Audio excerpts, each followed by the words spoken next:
For some reason, older men always hit on me. I'm talking 60 years plus, when I was well under 18. One particular time scared me shitless. Granted, it was partially my fault for allowing myself to get into that situation in the first place. This was about January of 2008, and I was in the 8th grade at the time, I believe. Roughly about 13 years old. I was walking to a friend's house who was homesick. I ditched school and was about a fourth of the way there when a truck pulled up beside me. It was an older Hispanic man, and he offered me a ride to wherever I was going. Now, this was a city truck. My father worked for the city, so my puny brain thought maybe he knows my dad. He can't be all that bad. It was also freezing balls and drizzling, and my friend lived quite a ways away. Against every warning I've ever heard or seen about stranger danger, I hopped right on in. We made small talk during the roughly 15-minute drive, but when we began entering near her house, the man steered the conversation toward how he was single. That was when the alarm started going off. I tried giving short answers to end it, and I could feel his eyes raking over me. We were still heading in the right direction, so I internally calmed myself and let him continue talking. As we turned down her street, I pointed out the house and tried to bolt out, but before I could even get off, he placed his hand on my knee and squeezed hard. At this point, my heart was slamming against my chest, and I could feel the strawberry Pop-Tarts I'd eaten for breakfast beginning to come back up. He smiled and looked down at me with the most malicious grin I'd ever seen, and slowly his hand crept up to my thigh. He began to speak. "I've been pretty lonely here. It's nice talking to a pretty girl." Somehow I was able to pull myself from the anxiety-induced paralysis. I cut him off with a loud "thanks for the ride" and jumped out as fast as I could. I sprinted for her front door. I was praying he wouldn't get out of the truck or try calling me back. Thankfully, he peeled off before I could even take a look back over my shoulder. I banged on my friend's door and jumped into her arms when she finally opened it. I never told my mother about what happened. I didn't even mind the grounding I got for ditching. I was terrified to walk anywhere for months after that. I didn't want to see that man ever again. Something in his eyes, the demeanor or voice. I just knew I wasn't safe. I felt what it was like to be prey.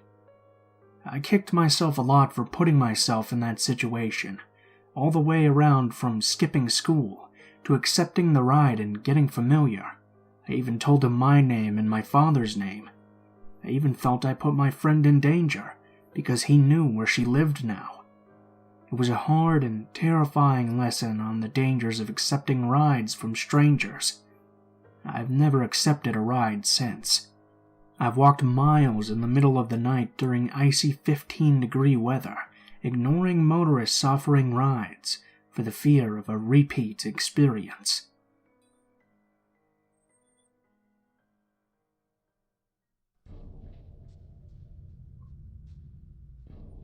This happened about 2 to 3 years ago. Apparently, I attract a lot of creeps. And really, it started much earlier than I thought. My grandma often called this hairdresser, who would drive over and cut her hair and mine when I would visit. He was in his 60s. Apparently, he had worked many years for L'Oreal and had a lot of connections there. The first time he cut my hair, I was 15. The second time, I was 17. Both times he acted extremely sweet, constantly complimenting me about my appearance, telling me that I would make a perfect hair model, just showering me in praise. I now know that's what's called grooming. Ironic coming from a hairdresser, isn't it? My grandma scheduled for him to come over in the morning, and stupid me didn't set an alarm. I woke up to the sound of knocking on the bedroom door and the hairdresser saying, "Aurora, sweetie, are you awake? I'm sorry to wake you like this, but I have to be somewhere else very soon. Could you please hurry? Don't worry, I promise I'll take good care of your hair regardless." I jumped out of bed. I was sleeping naked that night because it was just boiling hot in my room for some reason, so I quickly put on a backless dress that was left on a chair and opened the door. A shame that I had only just woken up. The hairdresser beamed as he sees me, but he looks like he's in a huge hurry. I respected that and just did as he said. I washed my hair in the sink, put a towel around my shoulders, and sat on the chair that he had placed in the middle of the common area between the 3 bedrooms on the 2nd floor of my grandma's house. He initiates some small talk and asks me how old I am now. I answer truthfully, 19. Then he starts, "Oh, so you're a woman now. You know, you are the most gorgeous woman I've ever seen. All my clients are done with hearing me talk about you. They all know you as my favorite. But that's because I can't stop thinking about you, you know? You're always on my mind. Your hair, your face, your kindness. I'm always eagerly waiting for the day when I can finally see you again." And then he drops it. "I'm in love with you." Back then, I thought this was just how he was. He had been that way those other 2 times I met him, and I saw nothing wrong with it at the time. I thought that it was just part of his personality. Haha, he's just being extra. That kind of thing. No. Oh, was I wrong. He continued to tell me over and over that he was in love with me. He said I was the love of his life, and he offered to take me with him in his van for a week, and we'd go on L'Oreal panels, like the L'Oreal Color Trophy, together. That I just had to say the word, and he would take me with him right here, right now. I slowly started panicking. For every 5 "I love yous," I'd give a polite and joking, "I love you too, sir." He'd respond with, "Really? You mean it, right? Because I mean it. I'm very serious. I'm head over heels for you." I understand at this point that this was definitely weird. I'm running the logistics in my head. How can I escape? He's a little chubby. Maybe I can push him and run down the stairs. I left my phone in the bedroom. No time to grab it before I run. What if he chases me? Can I scream for help if he tries anything? No one's even around to hear me. The only person here is my grandma, and she's semi-deaf and in the garden right now. This is a rural area, and the neighbors are all elderly. It's a long way to get to their house. I suddenly felt trapped. Suddenly, he asked me to stand up. Confused, I oblige. He ditches the chair and comes to stand right behind me, cutting some of my hair in the back for a second. He takes off the towel wrapped around my shoulders, and then there's a pause. Then, I feel his shaking hand making contact with my shoulder blade and slowly caressing me all the way to the small of my back, right above where my dress covers the rest. With that, a warm, shaky breath down my neck. I froze. Alarm bells going off in my head. No way. This was not innocent. This was not normal. Not him just being extra. I had to get out of there. But I was frozen in place. I was scared. All I could think was, this can't be real. This can't be happening. He removes his hand and says, "You're so beautiful," as he continues to cut. Then I remembered something my grandma had told me about this man. His wife of 40-plus years left him not too long ago, but he found someone else with whom he seemed very happy, and with whom he went on a trip to Greece. I decided to bring it up to remind him and put some distance between us. "Oh, by the way, sir, I heard about your new partner. You went on a trip together, right? Congratulations." A new partner? I've never had a new partner. I'm as single as can be." "Oh, I'm sorry. It must have been someone else then." He was lying. Eventually, he finished cutting my hair and told me that he was running late, so he needed to leave immediately. I led him down the stairs, and he asked me again about the offer of going with him on a 1-week and hopefully more trip in his van. I politely refused. He asked me out for coffee, and I refused again. He asked me if I often spend time in this area, and I say no. He looks extremely frustrated, but finally says his goodbyes and leaves. When my grandma finally came back from gardening, I asked her, still trying to recover from the shock, "Hey Grandma, I asked this hairdresser about the partner you told me he was so in love with. He said he's always been single since his wife left him. Did you maybe mistake him for someone else?" "What? He said that? Oh no, absolutely not. Believe me, I'd never make that kind of mistake." Indeed, I believed her. Later, I told everything to my parents, and they told the full story to my grandma. She was outraged and never called him again. Now she has a new favorite hairdresser, and here's what I have to say to the previous one who wanted us to meet again so badly.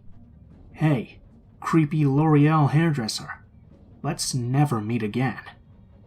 Sorry if this story isn't scary enough for you. I'm sorry. For me, it was terrifying, and I never want to meet that man again. I stayed away from my grandma's house for months because I was scared he would show up again, and this time go further than just literally caressing me and breathing down my neck.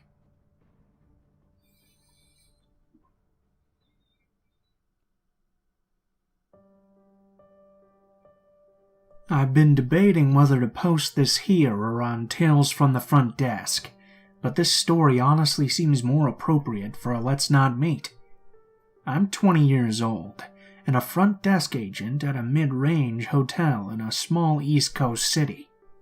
I'm a full-time student at the university, and live alone in a 1-bedroom apartment in a neighborhood made up of mostly college students.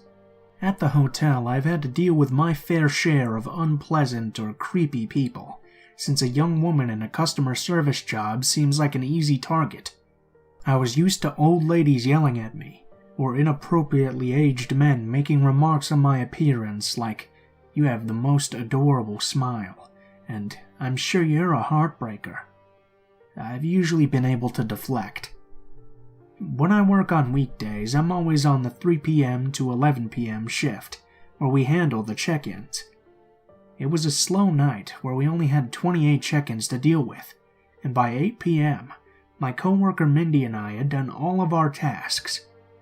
We were leaning over the front desk, chatting and watching the news, which blared perpetually from the TVs in the lobby's breakfast area. We only had a handful of check-ins left, so we had kicked back with our deck of cards and Chinese takeout all over the desk. A younger man checked in, and I remember thinking that he was cute-ish, but definitely looked Republican. He had a neat blonde hairstyle and a boyish smile, a weak chin, and he was wearing khakis and a quarter-zip fleece. We had a pretty regular interaction, save for him making a lot of eye contact and smiling, and he went up to his room. About a half an hour later, he came back down and asked us where he could get some alcohol. We pointed him to the convenience store across the street, which had beer and some wine, and he and I joked a little about how it was closing soon, so he had better run there. When he came back, he slid a 40-ounce across the desk toward me.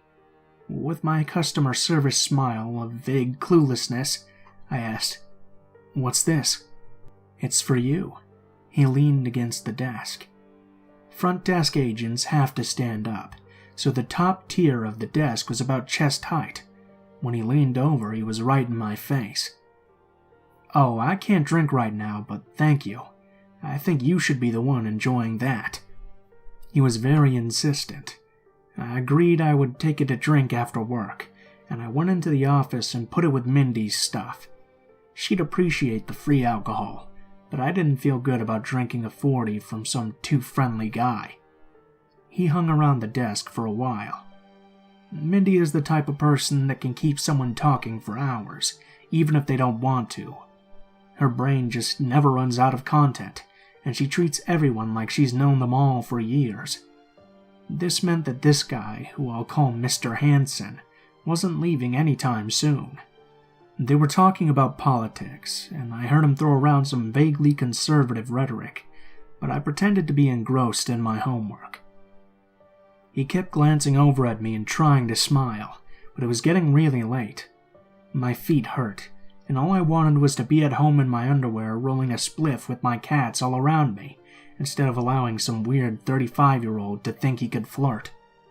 At one point, Mindy had to make a phone call, so he slid down the desk toward me. I looked up with my customer service smile back on. "So, go to a small liberal arts college, do you?"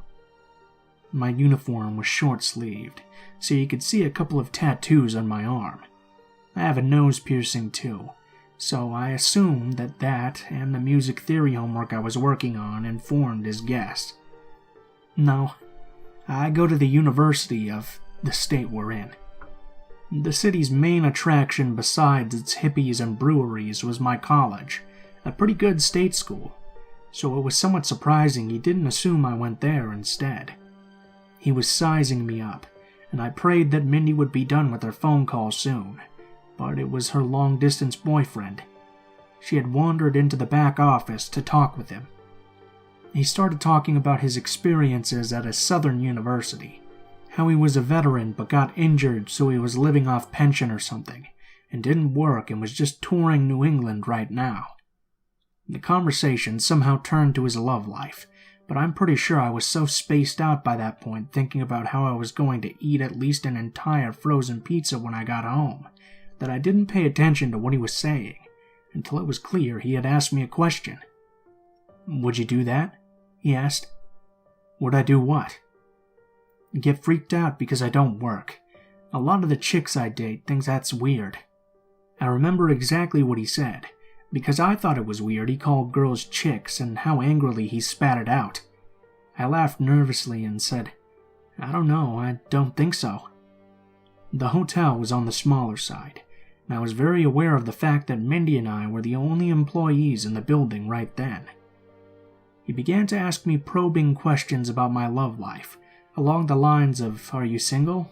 No? Well, why do you like him? Would you like him if he moved away? Do you think you'll be with him a long time?" The last question freaked me out, and I wish I had asked him to stop asking me such personal questions like that. But I'm polite to a fault even when I'm not working. I kept smiling and laughing and giving friendly but impersonal answers. "You're very warm," he told me. "Have you ever worked with kids?" He talked about how a lot of the girls he dates back wherever he was from, Ohio maybe, are shallow and materialistic, and how I seemed like such a down-to-earth girl. I was such a cutie, and did I know about the girls next door trope? He said I was like the girl next door but cool. I imagine he was referring to my tattoos. At this point I was getting physically queasy and uncomfortable, but I just couldn't disengage. Guest reviews are hugely important in the hospitality business, so at this hotel we're strictly trained to let guests treat you however they want. You just can't upset them.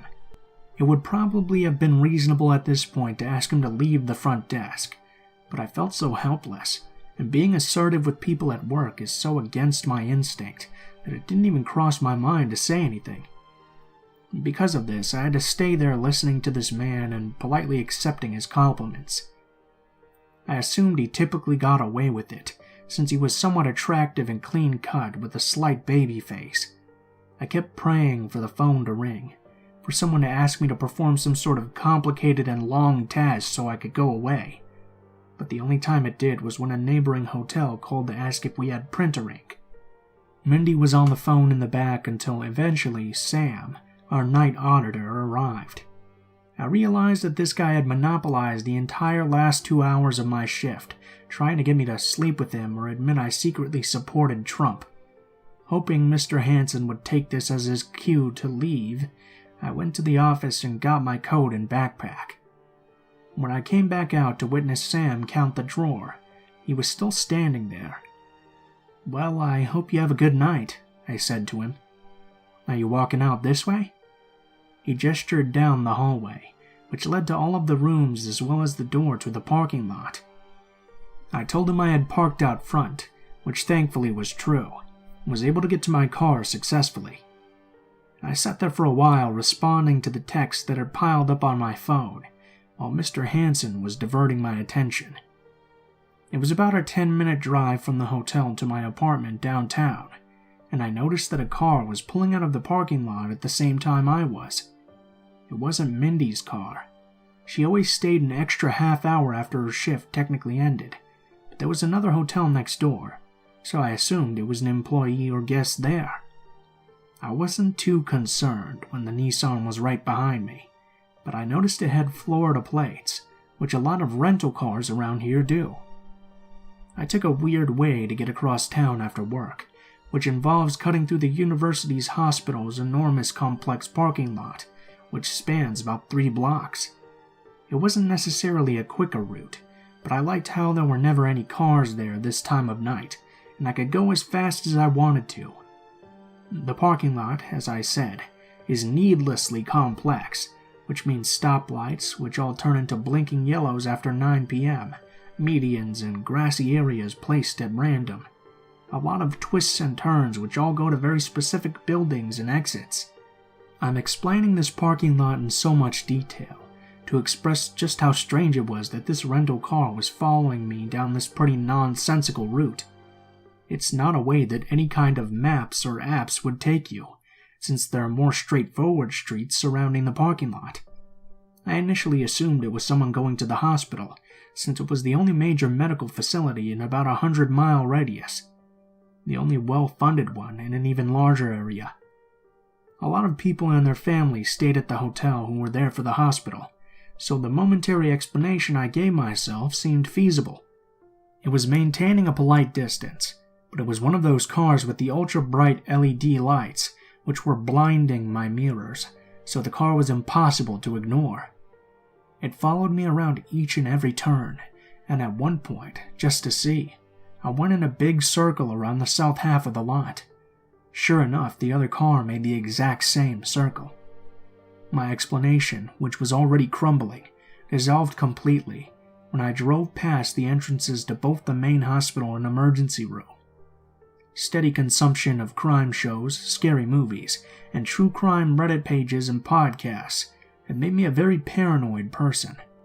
Serial killers seem to really love college-aged women, so at that point I picked up that something was definitely wrong.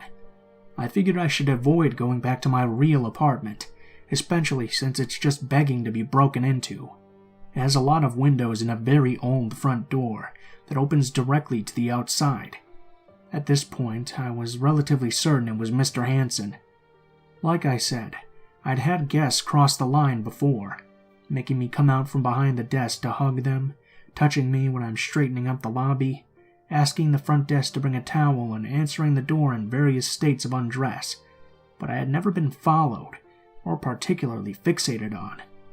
A hotel receptionist, even if they're very good looking, is just someone you have a couple brief and pleasant interactions with. You don't really think about them when they're not there. I decided my best bet would be to get back to the hotel. I looped back through town, the Nissan following me the whole time. I'll reiterate, it seemed like he was trying to be as discreet as he could, keeping as far behind me as possible, while still keeping me in sight. He wasn't trying to intimidate me so much as, well, I'm not really sure. Monitor me? Whatever his reasons, I was still afraid. I abandoned the use of turn signals and sped back to the hotel, calling them along the way. I asked Sam if he and possibly the security guard we contracted to patrol the property after 11 could meet me at the front door. When I arrived back at the hotel, I pulled around to the front where Sam and the security guard were standing under the awning. The Nissan hit the gas immediately to the back lot. I explained the situation, and the security guard went out the back door to look for the car and its driver. When he came back, he said that he spoke to a preppy blonde guy outside who was just coming in. He said that he had just been out to smoke a cigarette and was now returning to his room. Security asked him if he'd seen a Nissan with Florida plates, and he said he hadn't. There wasn't much more we could do at that point.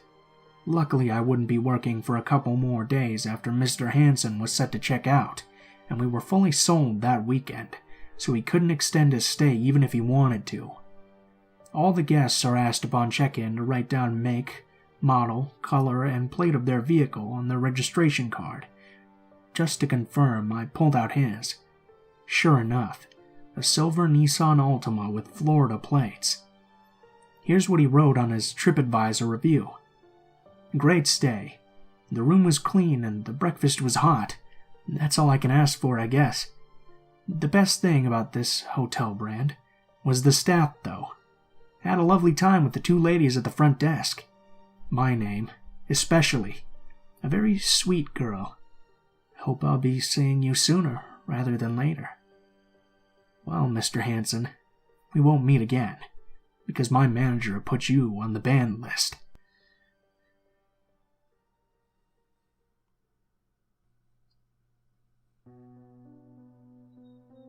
This happened around 2 to 3 years ago, but I still think about it every now and then when I'm walking alone and no one's around. I was volunteering at a school in a rural area around 3 kilometers from my home. I didn't know how to drive, and I have an irrational fear of biking. That's another story. So I didn't mind walking home every Wednesday. I was 19 at the time, but just know that I looked about 3 years younger.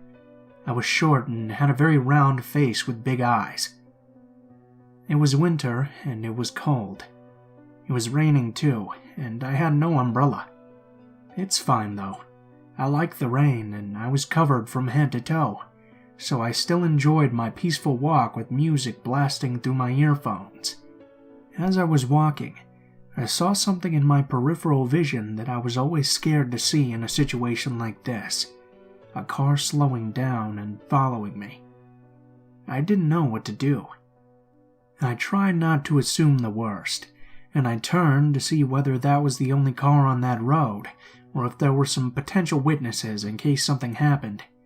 Nope. It was just the one car following me. No one else around as far as the eyes could see.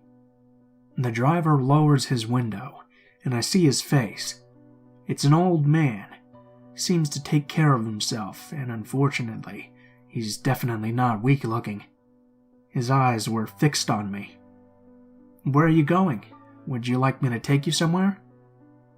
I took off my earphones. I had heard him, because at that point, I had already turned down the music to be more aware of my surroundings. Plus, despite not wanting to assume the worst, I wanted to buy some time to think of it out. Where can I run? Can someone hear me if I scream? Can anyone see us? Where can I get help? Well, there was no one, and nowhere to run or really hide. I was walking in this very rural area, on the side of the road that had a field to one side and woods in the others. There was only one abandoned house up ahead, so I tried to reason with myself. This man is probably just concerned that I'm walking a long distance in the rain, right? "Oh, no thanks, I'm fine. I like walking." "Oh, no, I don't care about that. I just want you to get in the car." "What?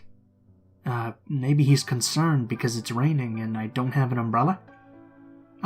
No thanks. I know it's raining, but I like the rain, so I'm okay." "No, I don't care. Just get in the car. I'll drive you to where you need to go." For fuck's sake, really? I'm giving this kidnapper 2 excuses, and he doesn't take them at all. His intentions are very clear. I can't ignore this anymore, and he never breaks eye contact. Like he's analyzing my every move and reaction. I'm starting to notice that his smile is becoming more sinister, too. Is it just my fear tricking me? This whole time, I was trying to look as friendly and naive as possible, because I didn't want him to realize that he wasn't going to trick me into getting into his car. His only choice would be to use force. Remember, no one can hear me if I scream. "Listen, I just want to talk to you. Can I?" Well, okay, what is it?" No, I mean, I want to talk to you properly. Get in the car so I can talk to you. That's the only moment when he breaks eye contact, and it's to slowly look at me from head to toe. Well, you know what? How about I park a little further and you can join me to have a chat? Sure. I don't know if you'll find a place to park anywhere close, but go ahead if you want, sir. I'm only walking straight anyway. Perfect. See you there? Yes, sir. He smiled and drove away.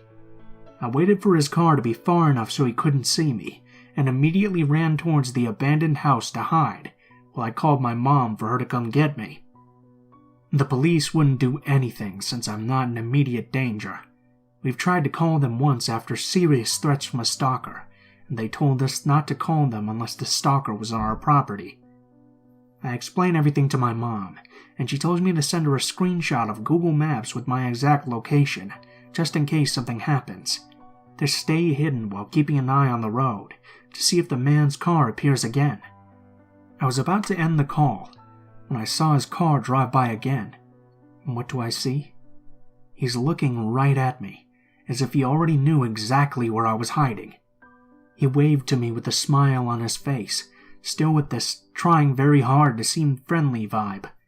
He knows I'm hiding and on a call with someone now, and he knew I wasn't as naive as I pretended to be. Then, all of a sudden, he just drives away. My mom was still on the phone with me, so I told her what just happened, and she tells me to stay calm and wait for her. We end the call, and I wait. Thankfully, he doesn't come back again. My mom's car appears much faster than I anticipated. I get in and we go home. I still can't wrap my head around exactly what happened, and what could have happened. I had thought about running into the woods, too, but they were separated by a huge ditch that I didn't feel confident enough to jump over. Plus, the ground was muddy because of the rain, so I thought it'd be too slippery. I wasn't trying to be that girl in horror movies who slips and falls in the middle of running away.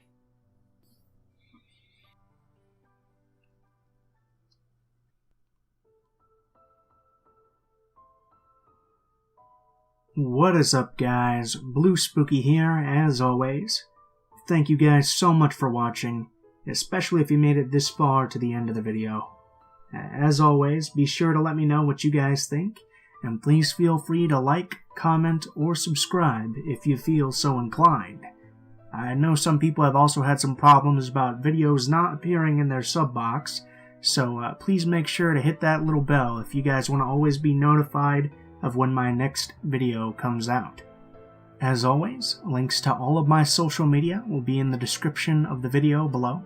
You can find links to my Twitter, Gmail, Twitch, and Facebook accounts. So if you guys ever want to talk to me, just go ahead and shoot me a message on any of those, and I'll try to respond to your message as soon as possible. I'm also going to start trying to stream on Twitch a little bit more, so if you guys have notifications on there, you'll be notified right away when I go live. I might also try to do some on YouTube, but I haven't decided yet. I'm still kind of trying to decide what kind of streams I want to do. Anyways, if you guys have a story you would like to send in, or if you have a story you would like to suggest that I read, go ahead and send me a message on any of those links in the description below. If you do decide to send in a story, please be sure to include the title, how you would like to be credited, and any genres that the story might have, if it does have one. If you guys are curious about the music used in this video, go ahead and take a look in the description below as well. I always put all of the music in the order in which it appears in the video, and I also have links to the artists as well. Last but not least, I also have a Patreon if you guys feel like you want to contribute to the channel a little bit, but of course, as always, it is never required and you will never have to pay for watching any of my videos, so that's just something you do if you feel like it. Thank you guys so much for watching, and please be sure to leave your feedback in the comments below. I hope you guys enjoyed the video, and I hope you guys have a great day. Thank you very much.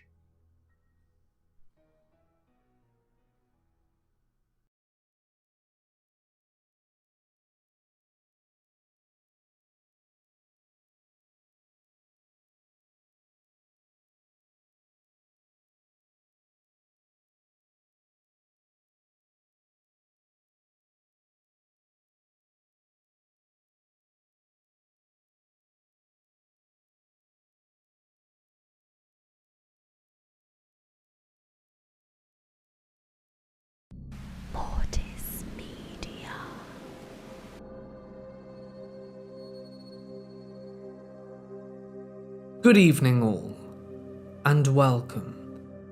Before the video begins, I'd like to introduce the incredible Raven Reads to tonight's video. She's going to be joining us, narrating half of these taxi horror stories. When you're done, don't forget to go over to her channel and check out her volumes of amazing work, as I'm sure by the end of it you'll agree with me in saying she is an amazing narrator. But for now, it's time to get comfortable and let the darkness take control. My family loves traveling. So about a year ago, my family took a trip to France. At this time, I'm a 9th grader and in high school. Before the trip, my mum spent a few months learning French, and my sisters had some basic knowledge of the language, so we were set. We flew into some country in Europe, and then took the train all the way to Paris. Once we arrived in the train station, we took a few minutes to prepare ourselves before heading out and looking for a taxi. We were walking when suddenly a guy comes up to us. He knew some English and asked if we were looking for a taxi, since he had a large van taxi. My family was happy, since we have over a 5-person family. There aren't really enough seats in a regular taxi. So we agreed, and we walked over with him as he points out a large black van, with another guy sitting in the driver's seat. Now that I think of it, there's no reason that there are 2 taxi drivers in a car. The weird part was that it had no taxi indicators or anything on the van, stating that this was a taxi service. I remember my parents exchanging glances with each other, but going along with it. So at this point we haven't even discussed the price or where we were heading. He just opened the rather large trunk and started chucking our bags inside. At this point, my mum was worried. She demanded an answer on why there was no taxi indicator. The man began switching between English and French and wasn't giving a clear answer. She didn't push it. And my mum then asked for the price. It was a bit costly, but there are no other regular taxi vans around. And at this point, the man is getting the last of our luggage in, when we noticed my dad's attitude change. He seemed more concerned. He went up to the man, stopped him putting the last piece of luggage in the van, and he said, "Show me your taxi license." At this time, I didn't even know there was a taxi license. I guess neither did the man. His eyes widened and he seemed nervous.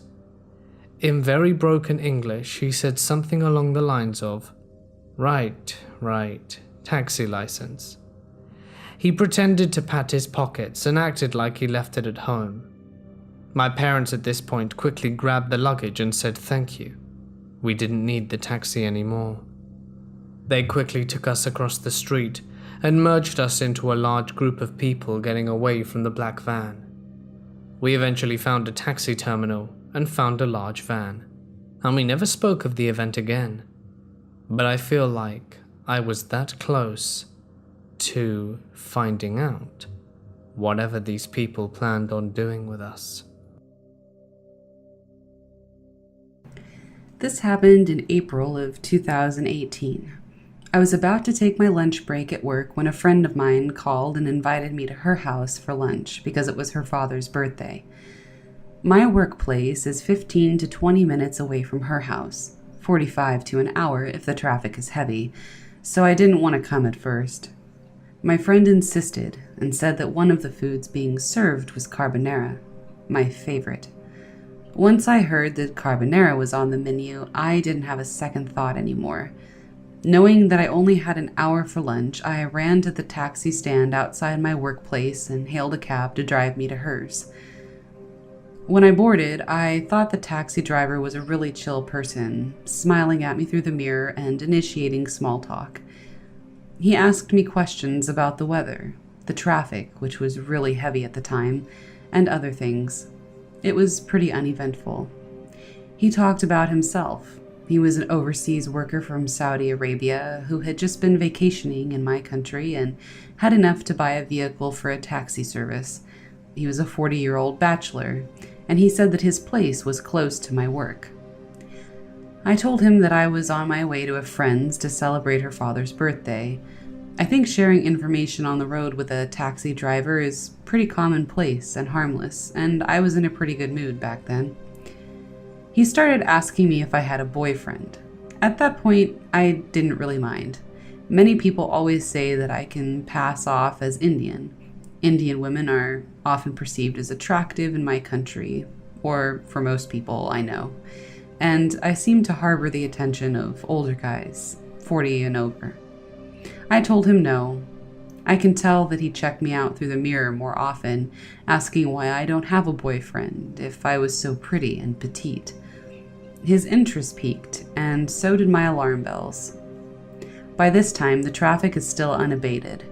He offered to bail on the birthday lunch and go with him instead. There's a nearby mall where I work, and we can go have lunch there. He'll pay for the bill. He also said that he wanted to visit me at my house so that he could meet my parents and spend time with me. He said he could fetch me at work. I was only riding in his car for 15 minutes. I repeatedly said no, and I had half a mind to go out of the car and just ride another taxi. I was slowly becoming very uncomfortable. Then he asked for my number. I could tell that he was making turns that would make the travel time longer, despite having claimed that he knows the area. He kept insisting for my phone number that I repeatedly declined giving. When we were nearing my friend's area, he stopped the car and asked someone for directions. I was completely scared, texting my friend where I was, and they advised me to bolt. I pondered about running while he was out, but just shut off the idea, being the idiot that I was. I thought everything would be okay since it was in the afternoon and there were plenty of people outside, so I stayed glued to my seat. When he got in, he smiled at me in a creepy way and said that he knows the directions to my friend's house, but he won't be going there unless I give him my number. Yep, I should have run. The carbonara just wasn't worth it anymore. My heart was racing. I was shifting in my seat, trying to find the plate number of the car embedded in its windows to text my friends. When he realized what I was doing, he said, "I know what you're doing. There's no use. I just bought this car 2 weeks ago, and the car is still not under my name." I was pretty terrified. At that point, I felt like I had no choice but to give him my number. I thought about giving him my friend's number, but didn't, because if he dialed the number while inside the car, he would know that I played him. Unfortunately, he didn't dial, but he relaxed and turned on the car again. After getting my number, he continued to drive until I recognized my friend's place. He offered to wait until I had eaten so he could drive me back to work or we could go on a date. Having regained my composure at the sight of my friend's house, I politely declined. I called my friend and urgently called her to go out to the gate and welcome me in immediately. Having texted her all throughout the ordeal, she immediately complied. I got out, paid the bill, and went inside with my friend. I can see the vehicle from inside the house, still not budging, but after a few minutes, he went on his way. I felt relief wash over me, and I almost cried at the whole incident. My friend was very mad at me for being an idiot and not running despite having the chance, but she was still very empathetic about it all. She said that I was too kind for my own good. Her father wasn't pleased either. To make me feel better, he let me eat all the carbonara I wanted. I looked at the time, and it was already an hour and a half past my lunch break. Fearing that the taxi driver was still near the area, just waiting, I stayed 2 hours more and spent time with my friend. When it was time to go back to work, I booked a taxi from an app, which is much safer, and I went back to work with no further events.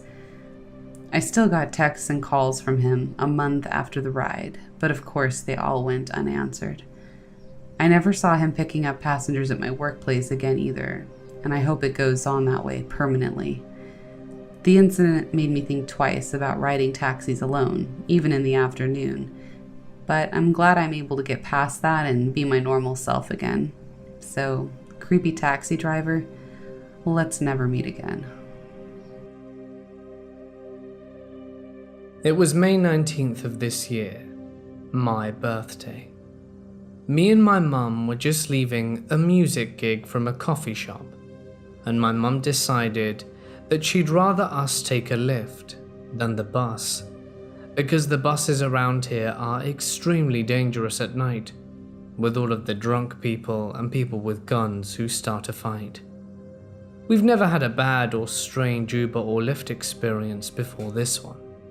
Neither of us were expecting this to happen, especially in the part of the city we were in, because it's not the bad side. The lift came, and it didn't come up to the coffee shop, though it kind of parked in the dark street where it was hard to see. We weren't sure why he did that, but whatever. We got in, and everything seemed fine. We thought we were on our way home, but it turns out that we were very close to being taken.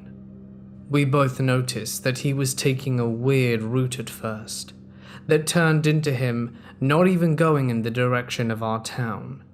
Note, the address he put in the GPS was on his phone, and it was our home address, but he wasn't following it. We asked him, "What are you doing? Where are you going? You're supposed to go on the highway." He wouldn't respond, and kept his eyes on the road the whole time. My mum tried to tap him on the shoulder. Nothing. The only thing he said to us the whole ride was, "You're going to Andover, right?" We both simultaneously screamed, "No," and he laughed. But it wasn't just a chuckle in a malicious laugh. He was indeed going to Andover, and that was not the city we put in for the address. It's 30 miles away from where we live. He was getting further and further away from our town, and we began to panic even more. My mum called the police, begging them to send a cop car or to do something to stop this man, and they said, "We can't do anything." "Are you kidding me?" my mum said. "We're being taken somewhere by a stranger, and who knows what his intentions are. The operator must not have been taking my mum seriously or something. The operator just kept saying they couldn't do anything about it, and that was it. But they said to stay on the line until we were safe. What if we never were safe in the end though? It sounds like they weren't going to do anything unless this man harmed us or said something violent. They didn't care one bit. As we were almost in Andover, the Lyft driver changed his mind and apparently turned the car around and went back to our town. He still wasn't speaking to us. Me and my mum were still scared the whole time, even after we arrived to our house. I'm pretty sure that I saw a firearm sticking out of his pocket. Both me and my mum are very wary about Lyft and Uber, and we take extra precautions now when we use that service. I always tell this as a cautionary tale that actually happened to me, especially in light of all the terrifying, heartbreaking news stories of girls who get into Ubers and are never seen again. This happened when I was in college. It's one of the bigger party schools with an entire street of bars you can wander to and from. My boyfriend, now fiancé, had gone back to his hometown for the weekend, so I decided to go out with some friends. I'm sure you can see where this is going. I had a bit too much to drink and was on the edge of a blackout, knowing with my whole mind, body, and soul that I did not want to become a liability for my friends for the rest of the night. I told them that I was going to Uber home. My friends insisted on coming home with me, but selfishly I wanted to call my boyfriend when I got home, and I wanted to have a bed to myself, so I told them all no. But I took a screenshot of my driver's name and info on the app and sent it to them. When he got close, I hugged them all and walked out the door. Like I said earlier, it's a big party school with lots of bars in one area, so the entire strip is lined with Ubers from about 11 p.m. to 3 in the morning. It was almost bar closed, so there were a ton, and look, I was hammered. I don't even know what a Toyota Yaris looks like in the best of times. So as I'm searching, a man rolled down his window and asked if I was waiting for an Uber. I said yes. He told me he wasn't my Uber, but if I canceled my ride and accepted his, he could take me home. I was already thinking of the leftovers I had in my fridge at this point, so I agreed, canceled my Uber, and linked up with his ride.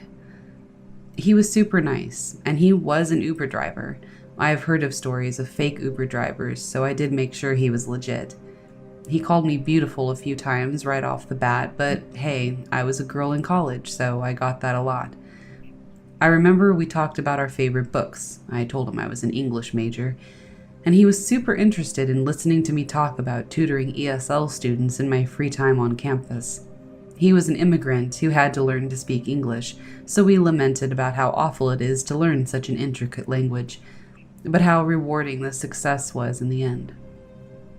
When he missed the turn for my apartment complex, I figured it must have been because he was distracted by our conversation. Politely pointed out that he missed the turn-in, and he said he'd turn back around. Rather than making a U-turn, though, he took the longest way to get back to my apartment. I was still in familiar territory, so I at least knew that he was going in the right direction, but I was starting to get nervous. It was around 2:30 a.m. at this time, and it was super dark, and no one was awake, let alone outside. When he missed the turn-in again, I asked if I could just get out and make it back on my own. He seemed kind of offended, like he was surprised that I wasn't as engrossed in our conversation as he was. I kind of jokingly told him that I was a broke college student and he was racking up my bill during a surge. That seemed to straighten things out a bit. He was all, "Oh, I completely understand," and turned back toward my complex. I was honestly so freaked out and drunk at this point that as soon as he pulled into my complex, I was like, "Okay, right here is fine, thank you," and pulled on the door handle when he came to a stop. It didn't open. I hit the little latch for the lock. Still, nothing. "Let's go get coffee," he said. He clicked the button in the app to say that the trip was completed and clicked out of the app. At this point, I am just trying not to look as freaked out as I feel. I told him I was tired and it was late and coffee was the last thing I needed at the moment. I tried the door again just to make sure that I wasn't drunk and handling the door wrong. It still didn't open. "We should just sit here and talk until you're feeling better," he was explaining to me. "We can go somewhere more private too, if you like. Do you live up there alone?" At this point, I'm frantically digging through my purse for my phone, screw being polite. When he asked what I was doing, I told him I promised my boyfriend I'd call him once I was home safely. Wrong thing to say. He got pissed that I had a boyfriend and didn't tell him about it. He asked me what his name was, what he did for a living, and where he was right now at this very second.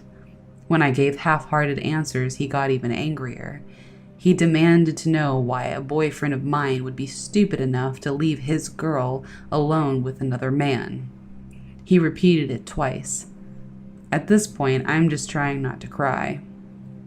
When I figured my phone must have fallen under the seat, I started digging below the seat. He demanded to know what I was doing. I gave my best impression of a genuine laugh and said that I dropped my phone. He told me to stop digging immediately and not to touch his things. I stopped. Mind you, I'm still drunk as hell at this point. I was just trying to keep everything together and not vomit or pass out. I tried the door a third time. Still nothing. He asked if I wanted to go get coffee again. He even kind of begged a little. I told him no, that I just needed to sleep. He asked if I lived alone. I lied and told him I had a roommate. He asked if it was my boyfriend, and I said no. He kind of got angry again, and then straight up asked if I'd made my boyfriend up. I told him no, and he got angrier and again asked why he would leave me alone with another man like this. I'm usually pretty good at reading people, and I got the vibe that this guy thought he was a knight compared to my boyfriend. So I lied. Through my teeth. I told him I was going to break things off with my boyfriend, that we weren't even really that serious, and that he was an idiot to leave me alone like this. Thank whatever God was watching over me, but that did it. He calmed down and said that changed everything. He asked if I wanted to go get coffee. Again. But I changed my answer. I said, not tonight. He asked for my number and I gave it to him. He called to make sure it was my real number. My phone buzzed from between my seat and the door and I fished it out. He grabbed my phone from me and demanded I show him my boyfriend's contact info. When I did, he deleted it and gave me a big smile. Feels good, doesn't it? I told him yes. He put his number in my phone and gave it back. I told him goodnight in the hopes that he would release me, and he told me that he would like to talk for just a little longer.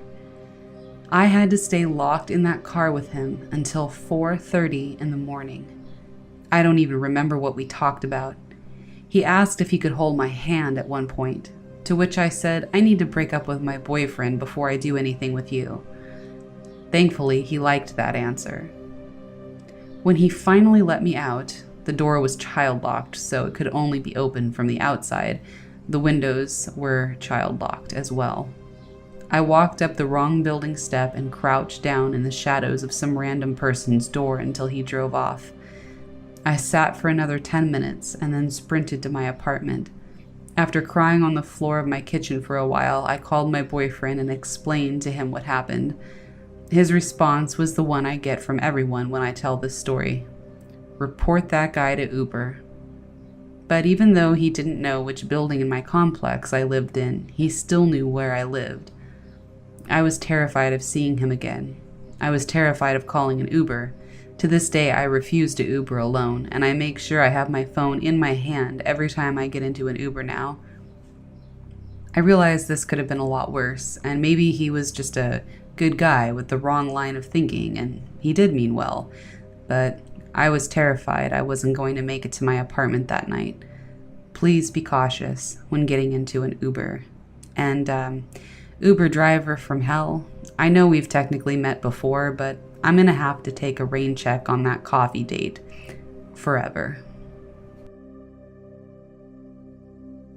I'm an 18-year-old female, a student, and from where I'm from, July is an exam period for everyone, so I drag my backpack everywhere. It was 7 a.m, and my exam was going to start at 9 a.m, so I decided to call an Uber and get there early, because I live at least an hour away from the exam center. The car arrives on time, and I go in now, and I'm not the type to judge someone with a glance, but for some reason, the driver of the vehicle made me feel extremely uneasy. He was in his mid-40s. He had dark circles around his eyes and was smirking a lot. He was silent for a good 10 minutes, and then he started asking me questions. He asked if I was a student. I didn't want to answer, thinking he would try to hit on me, so I just lied and told him I was a proctor, hoping that he would back off. God, how wrong I was. He started to smirk and tell me he would always cheat on his exams, that I was a mean person for ruining people's lives. I don't know why I did this, but I chuckled at his comment, and this probably triggered him to thinking I was liking this. My bad. He then started to get personal and asked me how old I was and if I would let my kid cheat. I lied, told him I was 34 and that I had a 16-year-old kid. Mind you, I look pretty damn old, I'm overweight and don't have the best genetics. I hoped this would drive him off since I was old and had a kid, but he got creepier. He then told me I looked like a strict person, and if I had a whip in my backpack. Then he asked if my husband was strict like me, and I told him that he was stricter, hoping to make him sound like a dude who doesn't want to be messed with. That did shut him up for a while, until I noticed he was moving to a completely different region. Now, I'm not a map expert, but I know the exam center could not be reached with that route. I started to panic, but was afraid he would do something if I confronted him, since we were in the middle of a rural area. So I decided I would receive a fake phone call from my coworker and pretended to talk and tell her that I was in the Uber and that we would be there soon. And I shit you not, when he heard it, his car turned around and went in the direction we came from. He continued to make flirty jokes until this happened, and I swear this turned my blood cold. As we were approaching the center, he told me that I should catch someone cheating, come back with him, and let him drive them so he can make extra money after that, and he would take me to my address. The creepy part is that he had studied it by heart. He was looking me into the eyes and made it sound like he knew where I lived. I still remember the mark he drove was a blue Nissan. If I ever need an Uber again and get stuck with a blue Nissan, I'll cancel it no matter what. I didn't call the company because I'm afraid that he'll come after me since he knows my address. I just don't want to be associated with him by anything. So creepy Uber guy, please, let's not meet again. I'm from a small rural town set in the East Midlands in the UK, and everything is quite spread out. My mum lived on a small street on the edge of town, tucked up into the corner, with very little lighting from the streetlights at the time. The council had turned some off in certain areas to save money. The street was a dead end and shaped like a T, with my mum living at the dead end at the top left. Also, I'm about 5'2", and I weighed about 105 pounds at the time. The incident happened on Christmas Eve, 2011, so I was only 21. I was visiting home from my university up north for Christmas and had gone out with some friends from the area for a catch-up and to celebrate the season. It had gotten late and I needed to catch a taxi to get home. I didn't want to call my mom at 1 a.m. Christmas morning to come and pick me up, and it was too far to walk. My friends had all headed home as they lived much closer to the town center. Unfortunately, I hadn't realized that the taxis were all charging double fares because it was Christmas, and I had only saved £10, the usual amount it would cost me to get back, rather than the £20 it was going to cost me that night. I didn't have my bank card. Silly, I know.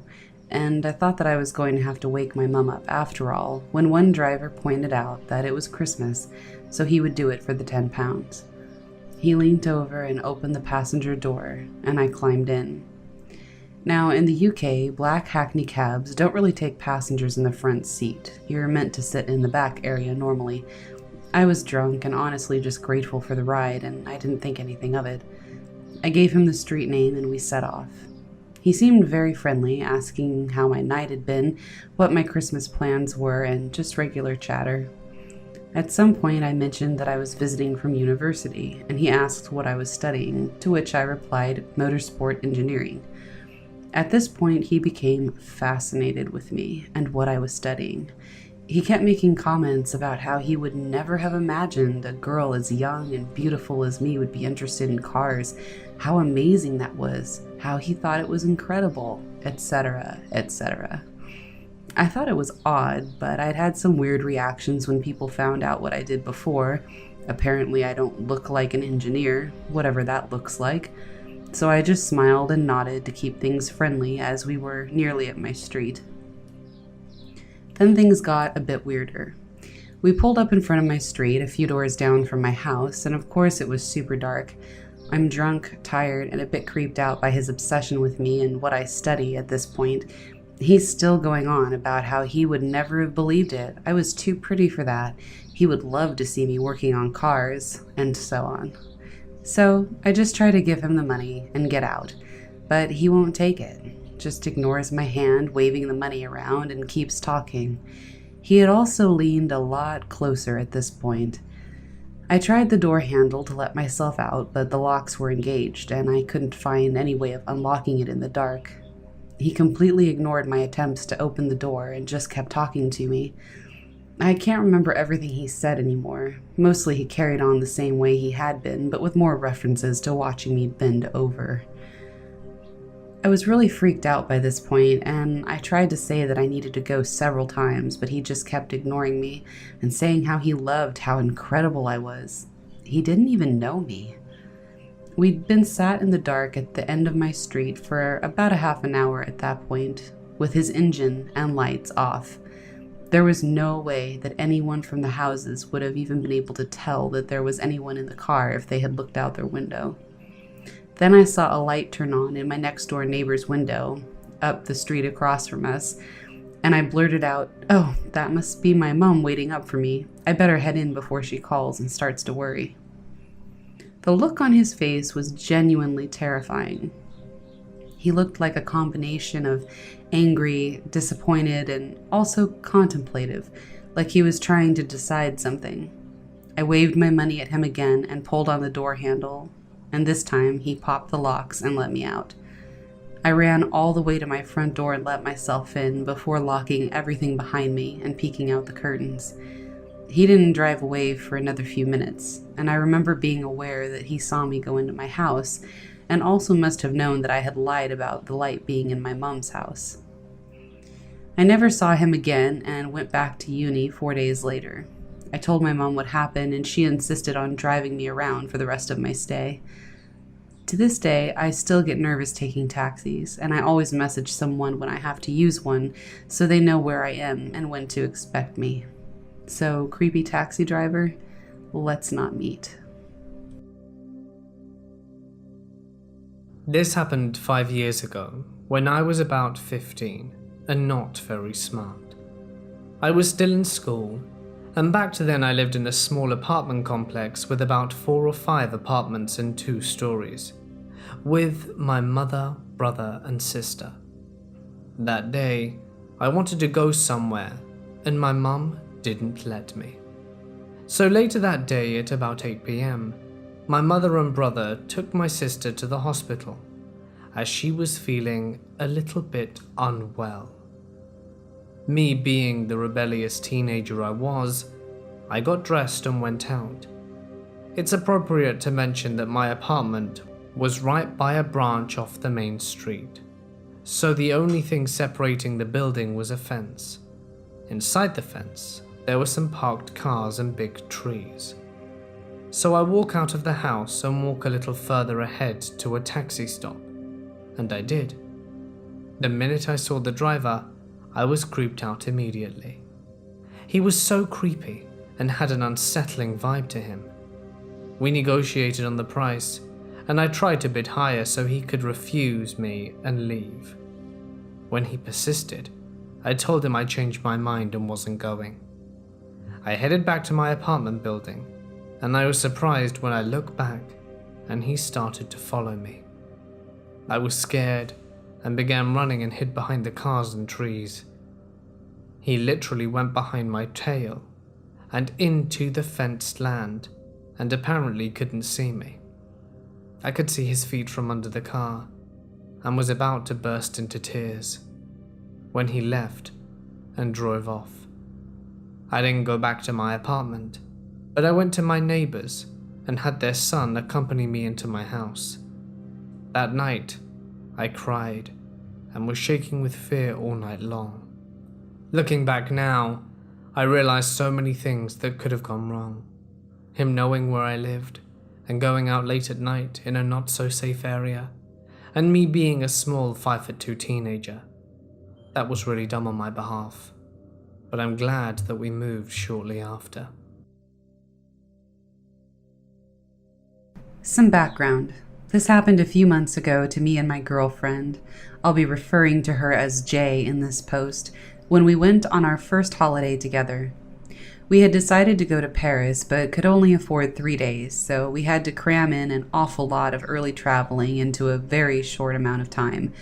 We live in the north of England, and we're going to France by Eurostar. Cut-price coach traveling from one end of the country to the other is not recommended. Anyway, we arrived at Gare du Nord about 4:30 p.m. local time. Bear in mind, we had been traveling since 3 in the morning and had barely been able to get any sleep on the journey, so we were completely shattered and just wanted to get to the hotel so we could rest. As we headed for the exit, We noticed several crowds of men gathered around the doors, talking to people going past. However, there was one guy standing away from the crowd, looking around at the people going by. He spotted us and came over. He was about the same height as me. I'm around 6 foot, wore a short black overcoat, a black trilby hat, and a shirt and tie. He was mixed race, slim, with stubble, and short dreads peeking out from under his hat. I'll be honest and say that he was fairly handsome. There was nothing especially threatening about him that came to mind.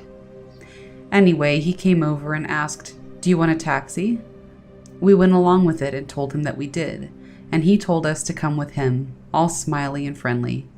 He led us away from the crowds through a side door and down a stairwell. That struck me as odd, but it soon became apparent it was a car park. There was some work being done outside the station, so it made sense. The guy then started to strike me as a bit odd.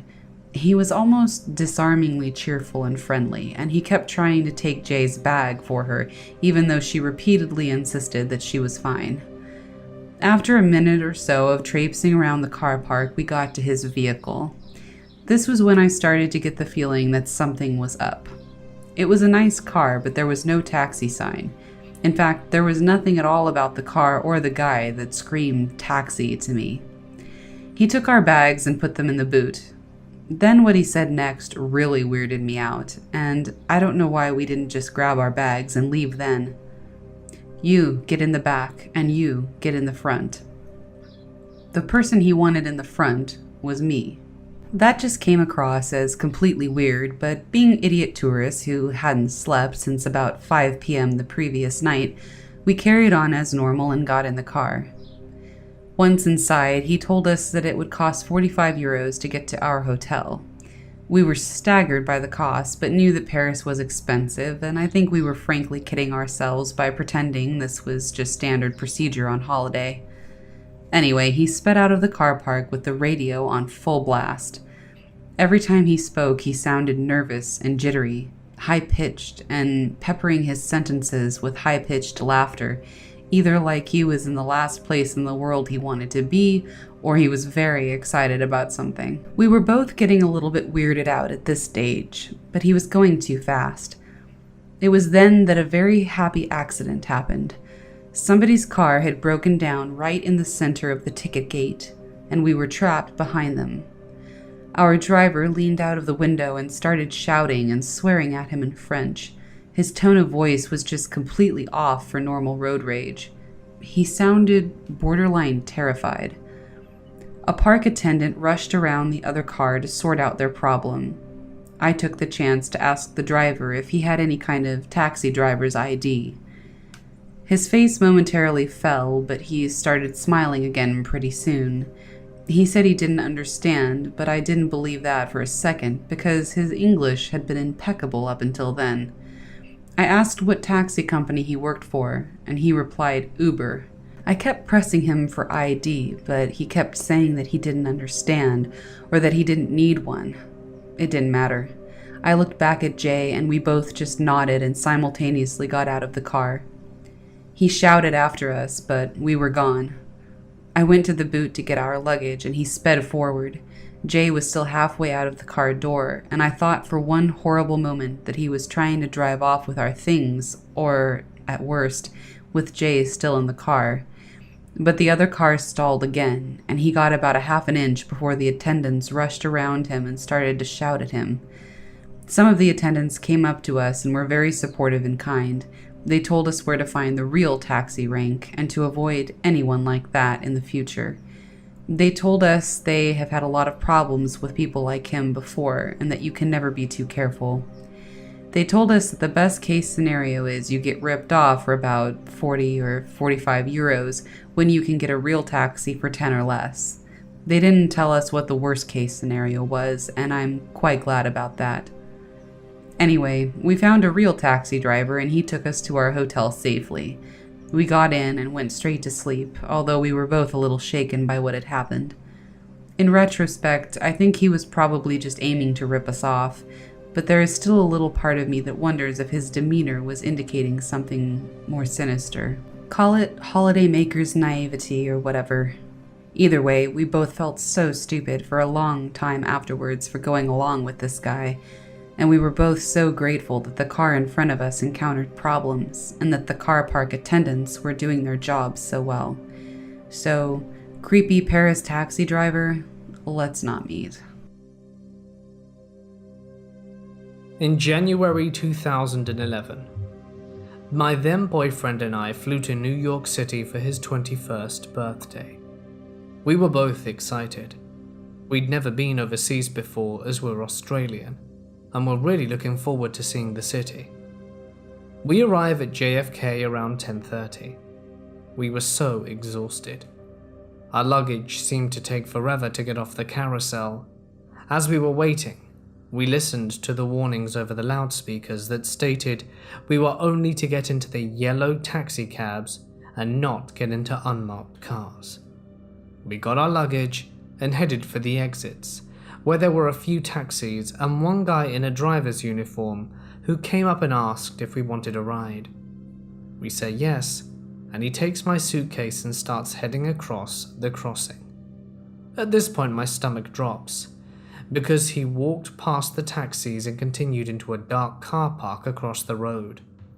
We followed him cautiously, because he has my suitcase, but we start to say we're not interested and want to go back. He stops at a black BMW, and I say to him, "Sorry, but we're going to get a taxi." He turns, looks at me and says, "Don't worry, baby, I'm legit." At this I grabbed my bag, and we noped out of there and into a yellow taxi. The driver said to us, "Yeah, you were either almost mugged, taken, or something worse. You've got to be careful out there. I really hope to never meet anyone like that again." About 3 years ago, when I was 17, I went on holiday with my boyfriend and his family. It was lovely. Long hot days on the beach, exploring the cities, swimming in the ocean. But then there was one night. My boyfriend and I had hung out with his stepsister most of the holiday. She's a year younger than us and likes getting drunk. Despite the fact that she annoyed us by following us all the time, we still hung out with her. So this one night, she suggests we go and find a club. I state that she and I aren't old enough, only my boyfriend could get in, but nonetheless, we are walking to the other side of the island to get to this club. We're all pretty drunk. I fell over several times along the journey. So we finally get to the club only to see all the people leaving. We didn't realize it was around 2 a.m., and it looked like the club was shut. A bit disappointed, we went to a McDonald's and suggested that we refuel there. I go inside and order, but I tell my boyfriend and his stepsister that I need some air, so I went outside for a cigarette. I'm smoking when a black car pulls up into the taxi space on the road. I have the idea that we may as well get a taxi back. I'm hurting from having fallen down, and I'm very drunk. "How much for the taxi to take us back to," and I told him the name of our hotel. €10, he replies. Now the problem was I only had €5. I said to this man, "Will you please drive us for 5? We're from the UK and we don't know the area very well." He says, "For you, €5. My boyfriend and his stepsister come out of McDonald's with the food and they see me talking to this man. I tell him he's a taxi man and that he's going to take us back. The taxi man is surprised to see them and says he didn't know I was with friends, but come on, hop in. We are all about to get in the car, me and stepsister in the back, boyfriend in front, when the man requests that I sit in the front. I had wanted to sit in the front anyway, and me, being very drunk and stupid, I decide to just comply and go to the front seat, despite my boyfriend's protests. So for the first part of the journey, everything's good. We're all chatting and laughing together, and the taxi man is joining in.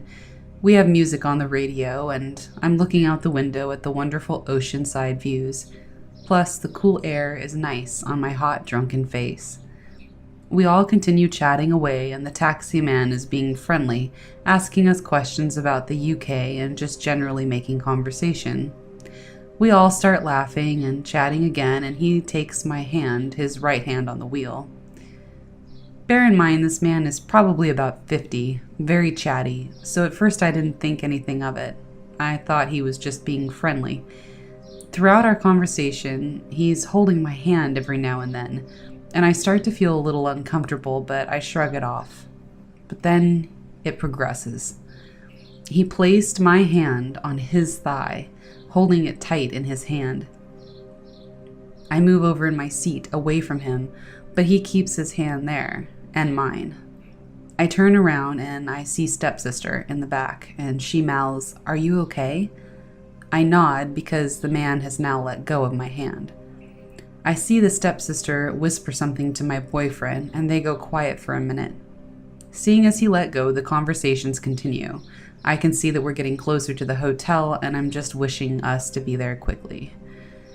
The man takes my hand again, but this time he places it on my thigh, his hand holding mine tightly. I'm feeling very vulnerable at this point. I'm wearing a short, tight vest dress. I immediately clamp my legs together and I'm silent. I froze. My boyfriend notices and says, "Mate, take your hands off her now." The man laughs and says, "Friendly, I'm being friendly." He continues keeping his hand on my thigh.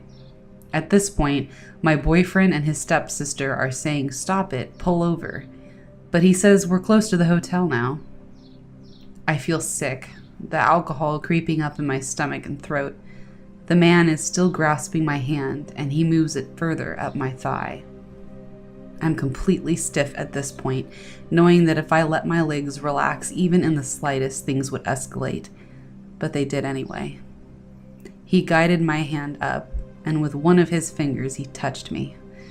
I don't need to say where. You already know. I stare out the window, and I'm begging mentally for the car to stop. Luckily, it does. I jump out of the car, and my boyfriend and stepsister are looking at me.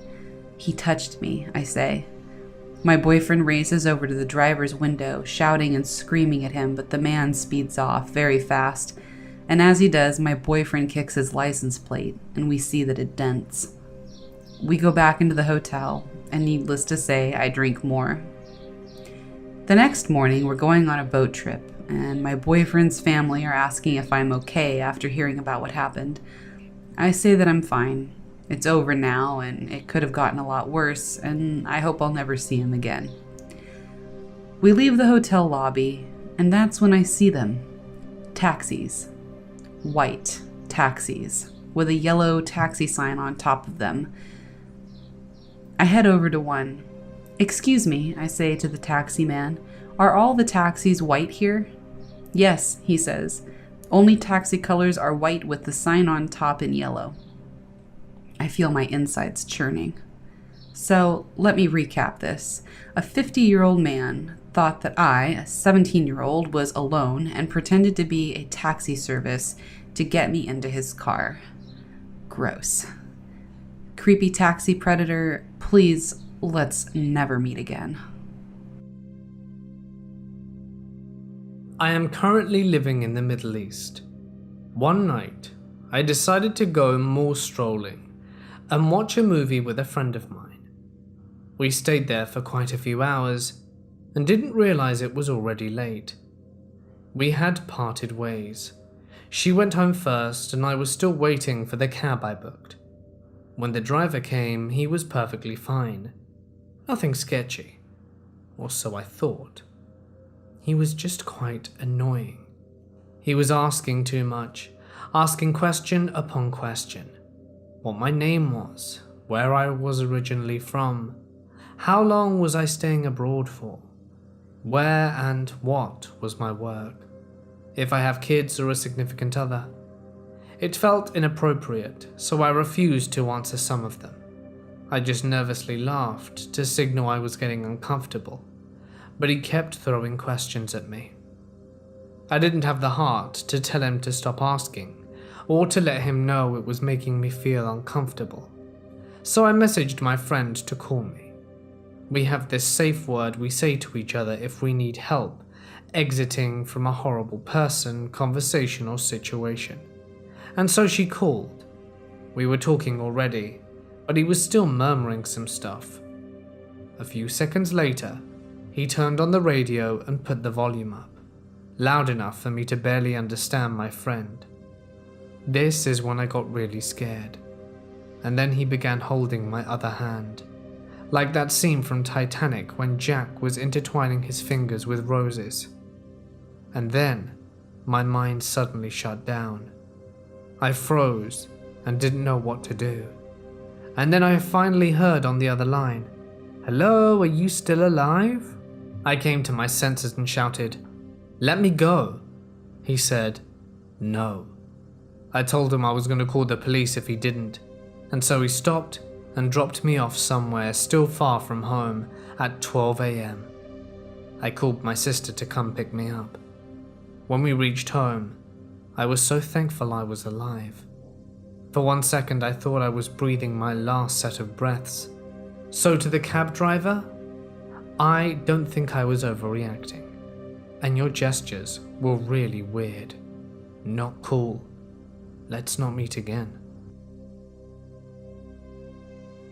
I used to drive for a cab company. Not a bad job overall. I worked from 6 p.m. to about 3 in the morning.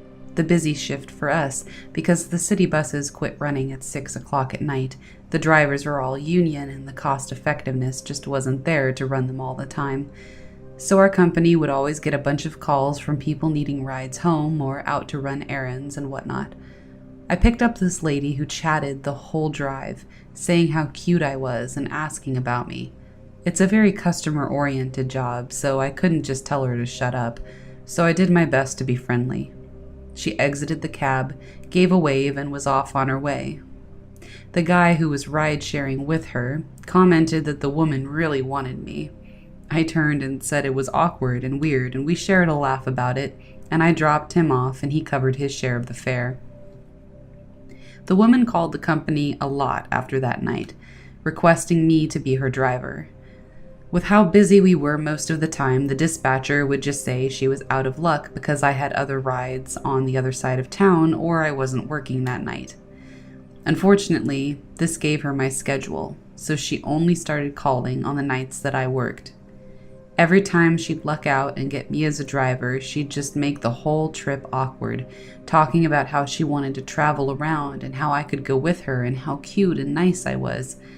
It got to the point where all 3 dispatchers who worked shifts during the day noticed how obsessive she was about it.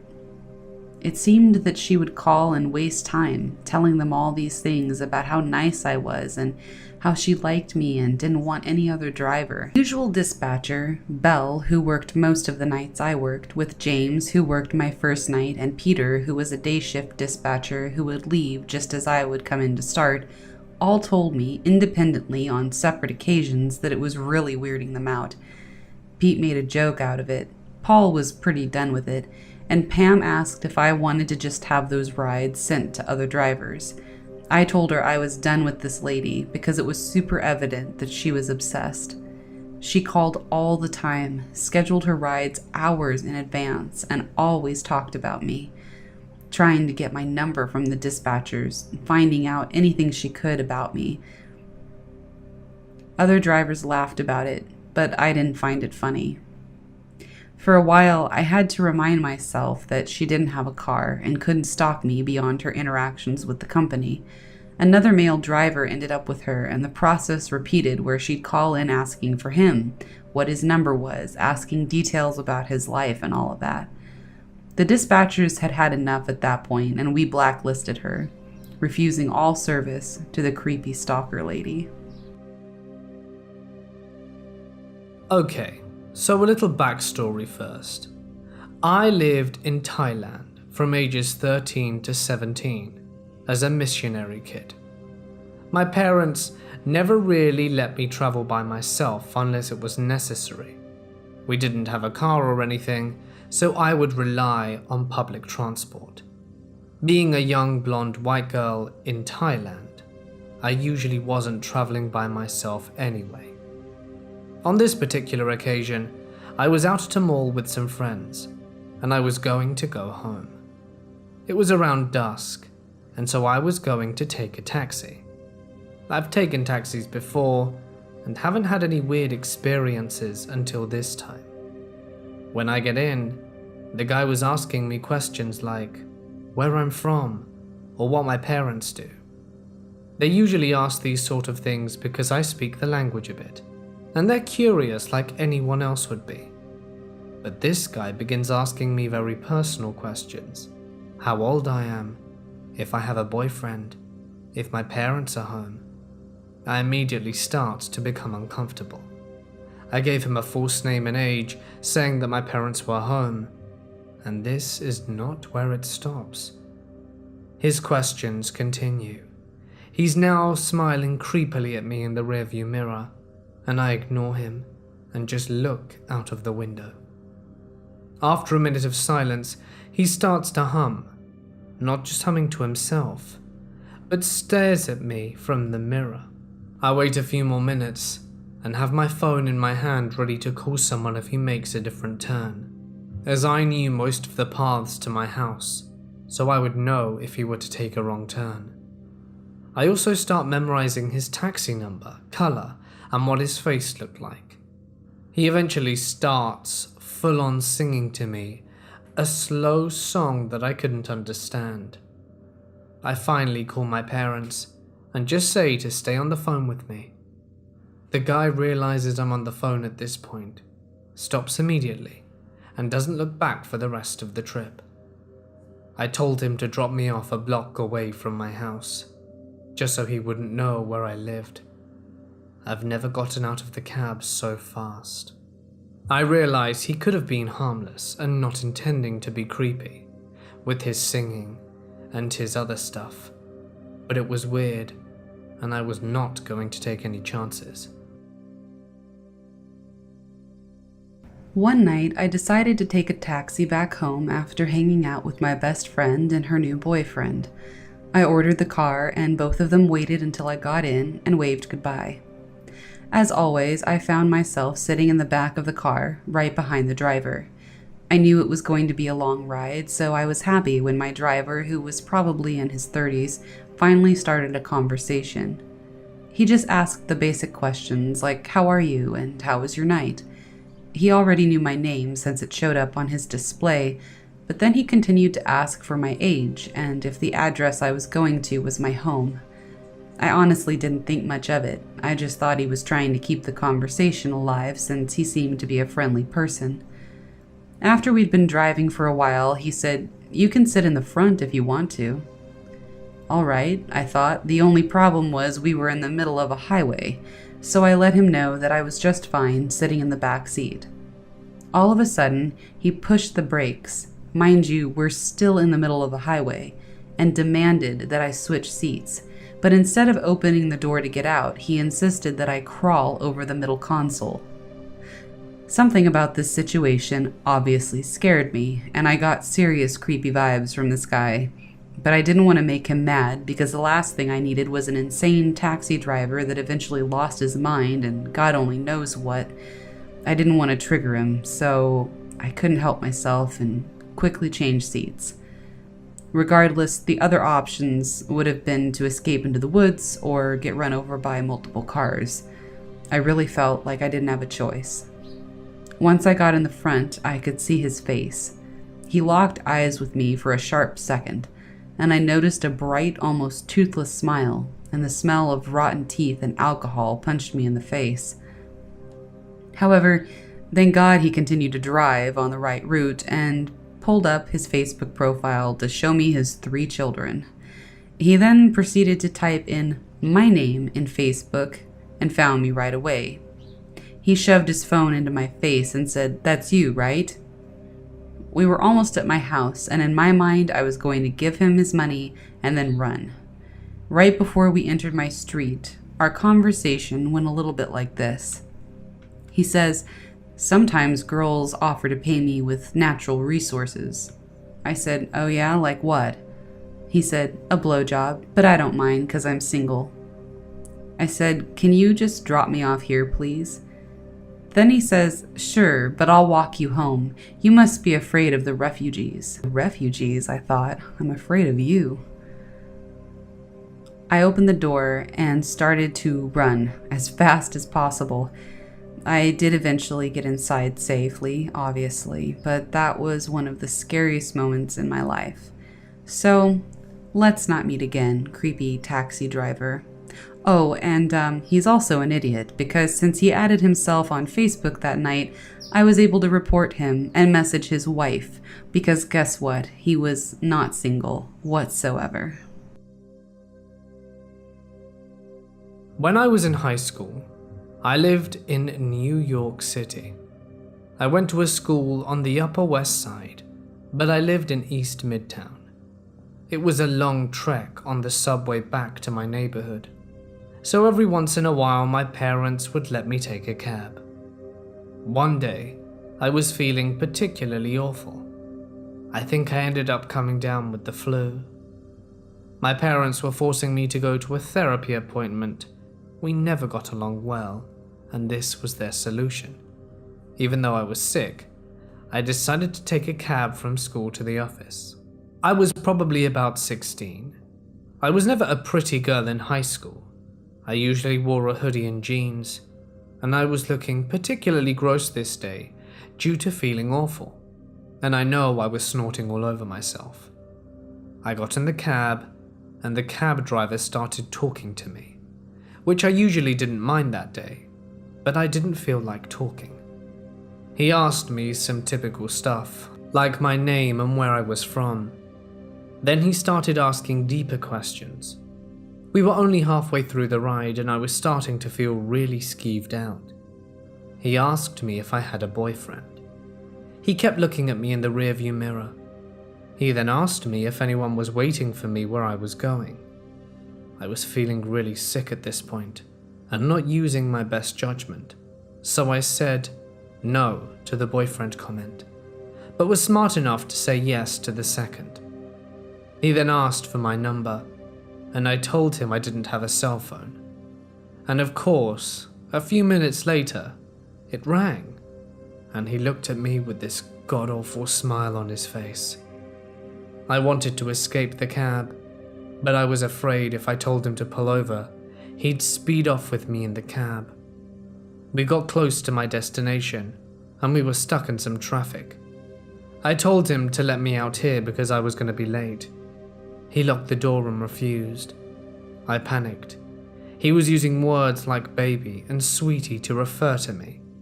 I should have just called 911, but I didn't think of it in my state of mind. But somehow, he must have decided against whatever he was doing. We reached a corner. He unlocked the doors. I threw money at him and ran out. I didn't even get his plates. I just wanted to get away. I'm 26 now, and so scared to think what actually might have happened. I've read some of the stories on here, and hadn't thought of it in years. Be careful when you get a cab. You never know what could go wrong. This just occurred this past November. A close friend and I were on fall break from college and decided to go to an Odessa concert in downtown Chicago. We grew up in the suburbs, so going to Chicago to have fun was common for us. Anyways, we had a great time at the concert and decided to Uber home since we weren't close to the train station. My friend told me Uber wasn't working for him at the moment, so I called the Uber, but this was literally my first time ever calling one, and I accidentally called an Uber pool not knowing what it was. My friend saw that and said, it doesn't really matter. So the driver picks us up right from outside the concert venue. There were a lot of drunk people around, as one can imagine post-Odessa show, but we were pretty sober as all we did was smoke some weed, which we were used to. We get in the car and everything's going normal, but we didn't notice the direction the driver was taking as we were wrapped up in talking about the show. Turns out the driver was going to the south side of Chicago, which we realized after some time by looking at maps. But our suburb was exactly in the opposite direction of this very lengthy drive south. I decided to attribute this to the fact that it was an Uber pool and shrugged it off. until we picked up this next passenger. To be honest, this girl scared us. I don't like to judge people, but she scared us just by looks and how she talked. Once the girl got in, we asked the driver where we were going first, to which he stopped answering. The next thing I know, my phone lit up and said that the Uber trip was canceled, and for the duration of the ride, Uber had no record of me being in the car. I asked the driver what the deal was, and he didn't answer. The girl and the driver 100% knew each other, as they were calling each other nicknames. The girl was being weird and seemed to be doing some hand signals to him. Then we proceeded to drive further south to this neighborhood, the sketchiest neighborhood I've ever seen. I didn't realize neighborhoods like this even existed. Every house was completely wrecked. There were no street signs on most streets. Most street lights were out or flickering. There were homeless people lying on the sidewalks. There were beat-down warehouses and alleys. This was by far the scariest area I had ever seen. No one who cared would hear a scream. Once we started seeing all of this, our hearts dropped because the driver would still not respond to us. My friend then looks over to me and whispers, "We need to get out of here." To which I replied, "Dude, look where we are." So we just stayed in the car. Then we get driven down this alley behind a warehouse where the street ends and there were just fields beyond it. The driver is going like 2 miles an hour, but he keeps going. The girl and Uber driver were clearly discussing something serious, but we couldn't make it out since they were mostly using signals. At that time, our hearts sank even lower, and we literally both thought that we were going to be killed in this alley, or at best, someone was going to get in the car and rob us.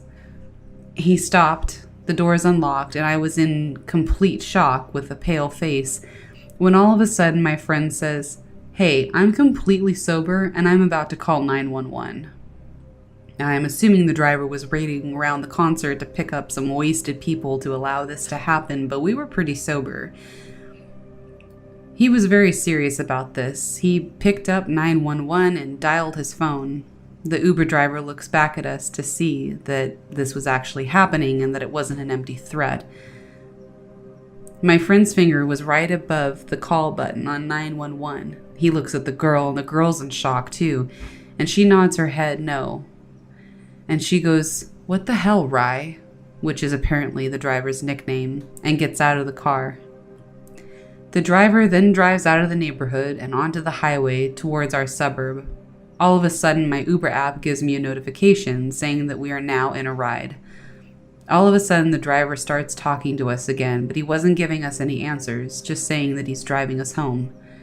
We were asking what just happened, and he wouldn't answer us. He would answer about where we were going, but nothing about what had just happened. We got home safely and reported the Uber driver for this ride because it was obviously messed up.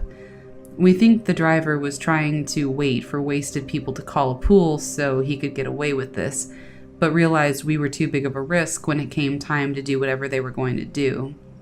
We've accepted that we were probably part of a mugging scheme and got lucky that we decided not to get drunk at the concert. We had anxiety for weeks after this, but we now know just how sketchy some areas can be and how to be more safe in Chicago by not calling an Uber pool outside of a concert or bar. It's so weird to me that people live this sketchy of lives and do this to people, but it was really eye-opening.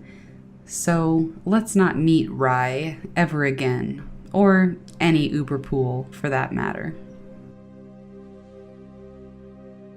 This happened to my father when I was a young girl, in the early or mid-90s. My dad was in pretty good shape, about 5'10", and in his mid-40s. He had a fairly high-up government job that frequently took him to Mexico. This particular trip had him working in Mexico City. One night, he and a co-worker went out to dinner in a kind of touristy area I think was called Zona Rosa. They went to a few bars after dinner, enjoyed the city, and decided to take a taxi back to their hotel. When they were in the taxi, It stopped at a red light. There was a police car waiting in line behind them. Suddenly, 2 men from the street ran up to the taxi, and the driver let them in. They attacked my dad and his friend and demanded their money and jewelry. Now, my dad was pretty strong, so when he started kicking these men, it probably did some damage. That's when the men started stabbing him with rusty screwdrivers they had for weapons. His pants were tattered and bloody from all the wounds. Meanwhile, the police behind them, who had a clear view of what was happening, did absolutely nothing. And the taxi sped off with everyone still inside. The attackers take both of their wallets, watches, and wedding rings. Now the men are angry because there isn't much cash. They drive around the city hitting my dad and his co-worker over and over, while demanding the PIN numbers for their credit cards. My dad's co-worker, who spoke Spanish, kept trying to tell them they didn't have PIN numbers, but this just made them angrier. They had no idea what these men had planned for them, as they just drove them around and around the city. Finally, they stopped in an unfamiliar location next to an 18-wheeler. The men dragged my father and his friend out, and told them to crawl all the way underneath the truck. Then both men jumped back into the taxi and sped away, leaving my dad and his friend stranded in a sketchy part of town with no money. Eventually, they got yet another taxi, and went back to the hotel. My dad immediately packed his things and took the next flight home. I remember him sitting at our kitchen table looking so pale and disheveled.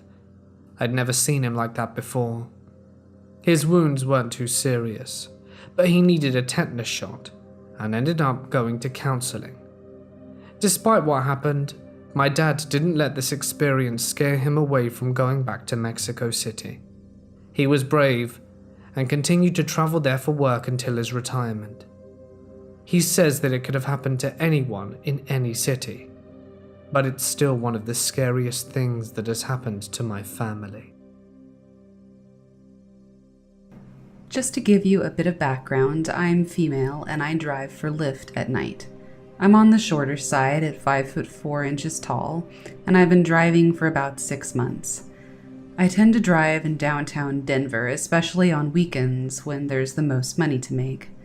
In this time, I've only had a couple of truly scary encounters. I drive 7 nights a week, at least a couple hours a night. The first scary one started out normally enough for that late at night. I had just dropped off a passenger in Aurora and was making my way back towards Market Street since the bars hadn't closed yet. I get a pickup that's on the way. It's a nice enough area that I don't feel uncomfortable, but anyone who knows Aurora knows that it's not really the best area, even within the nicest areas.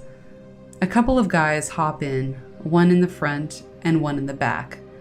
Both have hoodies and are carrying backpacks, but this is Colorado and almost 1:30 in the morning, so it's really not that odd. Where it does get odd is after they get in. I give them my normal greeting, but they completely ignore me and shove their backpacks onto the floor and pull up their hoods, shielding their faces from the windows with their hands. I was instantly uncomfortable, and I could feel that something was very off. It was only a 10-minute drive, and we were in a secluded area, so I decided the safest thing I could do was complete the ride. I could feel my fight-or-flight instinct kicking in. Within about a minute, I had decided that if they tried anything, I was going to crash my car. Neither one had put on a seatbelt, so I figured that would be my best chance. Once we arrived at the location they wanted to be dropped off at, I could tell it was not a good area. Bars on the windows, trash everywhere, cars in disrepair. They get out, but they don't shut my doors, and they start whispering to each other while glancing at me. One of them has his hand in his pocket, fidgeting with something. I have no idea what. At this point, I've had enough, and I step on the gas, driving off with the doors open. I drove a couple of miles until I get to a gas station with lights and people before I stop to properly close both doors. I called it a night and headed home to cuddle my toddler and my husband before having a good cry in the safety of my own bed. I have no idea what they were planning, but I do know that I was terrified from the moment they pulled their hoods up to the moment I drove off with my doors open. The second story takes place a couple of weeks after the first. I had sworn off all pickups in Aurora and the shady parts of Colfax late at night. I would still drop people off there, but I would also turn my app off and leave the area when I was done. I was downtown as usual for a Saturday night and the bars were closing. I get a shared ride, which can be very good at bar closing. Now, the thing to know about shared rides is you can't request more than 2 seats, leaving room for 2 more people. I have on multiple occasions had a full car with these types of rides. I get to the person and unlock my doors as normal, and 3 people get in. Okay, small problem. I'm polite and I tell them that I can't give a ride with 3 people, so they will have to order a different lift. This is where one turns to me. The guy says, "I don't want to pay more." I said, "I'm sorry, but either one of you has to get out or all of you do, and you need to order a different ride. This is a shared ride, and that means I could get 2 more passengers and they need seats. With shared rides, you are only allowed to book 2 seats for 2 passengers." The guy says, "I'm not paying more, so you can just ignore the other rides and take us home." At this point, he became aggressive and was putting his finger in my face. Maybe I should have been more scared. Only, this is Market Street, at bar close, and it's packed. There are drunk people everywhere, and where there are drunk people, there are cops. I roll down my window as he continues to tell me what I'm going to do and starts threatening to put me in my place, but with far more colorful language, if I don't start driving right now. I had made eye contact with a cop and was focusing on getting his attention. I said to the guy, "Okay, now you have a new choice. You can all get out, or I can get the cop right there to get you out." Said cop was making his way over, seeing that something was wrong. They all jumped out, the guy flipping me off, and they disappeared into the crowd, still looking for rides. The cop stopped to ask me if I was okay, and I gave him a short rundown of what happened and thanked him for coming over. I headed off to my next ride, who was a very polite gentleman. In both cases, I reported them to Lyft so I wouldn't get paired with either again. I also carry a foam pepper spray for defense and have a dash cam that records the interior of my car now. Since that last one, I haven't had any issues, so there's that. I live in Chicago and I don't have a car since public transportation is so much easier. I went to a gig at some bar. After it was done, I headed home. My friends and I were all taking different rail lines, so we said goodbye and parted ways.